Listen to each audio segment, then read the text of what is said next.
I am Dr. Mrs. Taiwo Adefunke Fawehinmi, the Dean School of Languages.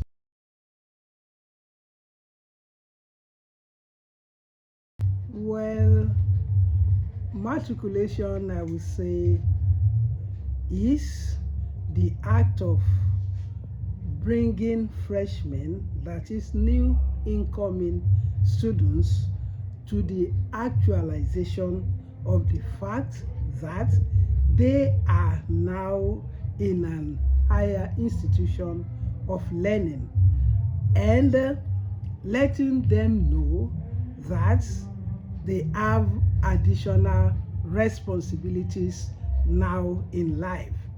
And then it is where they will take their oaths of allegiance, that is, the do's and don'ts, the rules and the regulations of the university, how they have to abide.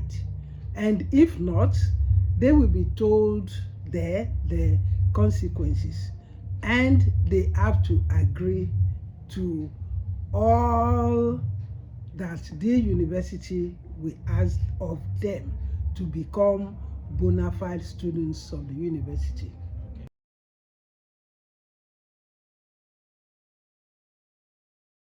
Well, I would say there is a very cordial relationship between the lecturers, the administrative staff, and the students.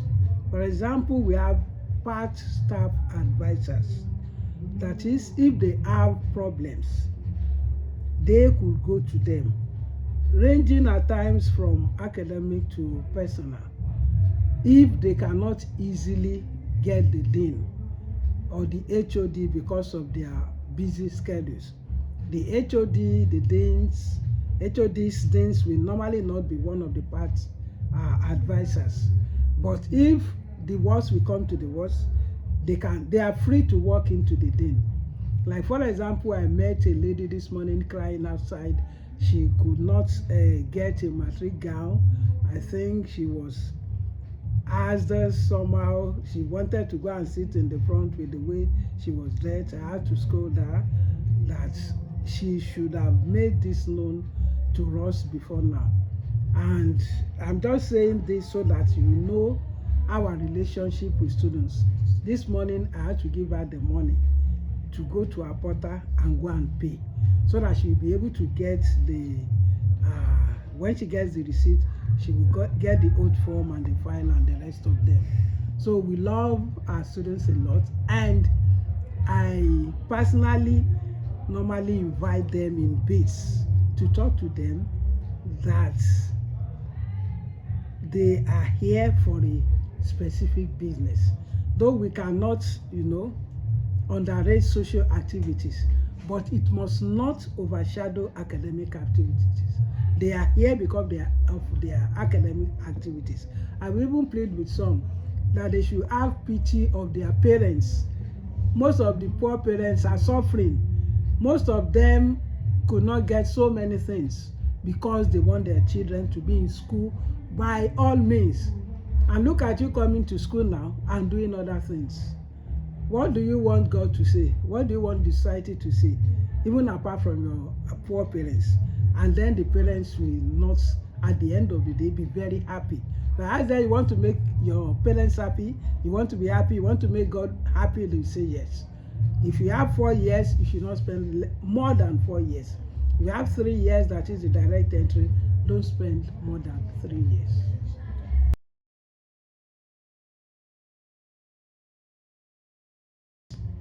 Oh, this year's matriculation process, I will say, is the best, because when you have been having best in the past and then you have the best, those ones become betters. So this year we have the past. I was particularly stricken with the advice of the acting vice chancellor, ably represented by Dr. Olajuyibe, he told the students that studentship is not a profession. You are not supposed to be in school and turn studentship into a profession. I understand that very much because, I am their deans and I know what is happening. Sometimes you see so many types of students applications. Some will say financial inability, this and that. They will start telling so many stories. Some will collect their school fees and go and, squander the whole thing. Then at the end of the day, they will write exams. No, they did not register, nowhere to place their scores. They will come and they will start crying. So automatically that's extra year. If they are not careful, some will even pay the school fees, pay everything, but they will not be serious. They will have carryovers that they cannot even finish in the next 2 sessions. They have turned studentship into professions, which is very bad. He also said another thing, that they should not live in the paradise of fools.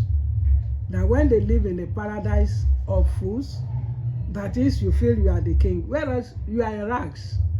So I get that, and I still want to repeat that as soon as I have the opportunity in the ears of my own students, so that they are here for business, and that business, not only the students in my class, but all the students in languages, that even other students that are not even in languages, when I come across them, you are here for the business, and that business must be strictly carried out.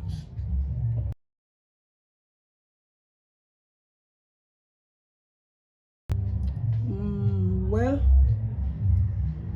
to that I will say, when you tell students the truth and nothing but the truth, they will believe you, and you too, you should live by it. When they see good examples in you, don't even have to talk much. But when you yourself, you are going the other way around, and you are telling them, be of good conduct, be of this, be of that, when you learn, that's what they will do. They just raise up their noses. But when they see that you too, you are living a life of an exemplary life, so there's nothing you tell them that they will not believe you. And we do not ask them, as I said earlier on, not to engage in religious activities, social activities, but to an extent. You should not go and indulge yourself in staying in those places and you don't go to classes. It is not possible. That type of person is just writing a carryover exam, if at all he appears in the exam hall. So the two are system of life, the socio-cultural and the educational life. The two of them must join together and balance.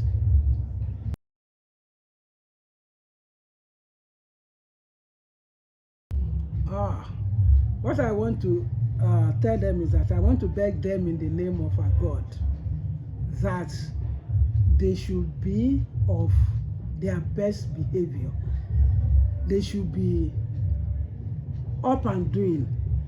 They should, if they know they don't have very good characters before, by the time they get here, they should, let me say, redeem their characters and determine to do good at all costs.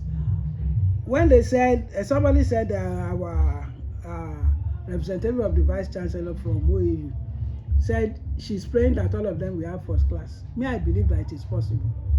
But if you want first class, you must work for it.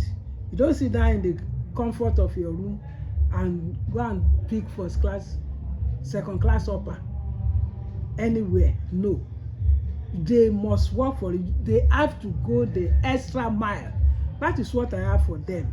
I don't say they should not engage in other social, as I said, social cultural activities, but to a minimal extent. They balance the two, so that at the end of the day, they will know they came here purposely because of educational activities. If they have to join religious activities, they join it in a way that it takes them to higher goals in education. It is possible. If you want to serve God with the whole of your heart, you balance the two with your education, God is going to work. That's the advice I have for them. And I don't want them to be non-entities. I don't want them to come to graduate with ordinary pass. Those who graduate with ordinary pass, they are human beings, but I don't want third class, I don't want passes. Even 2-1, I will say I just want to manage it. But first class, second class upper, it is possible.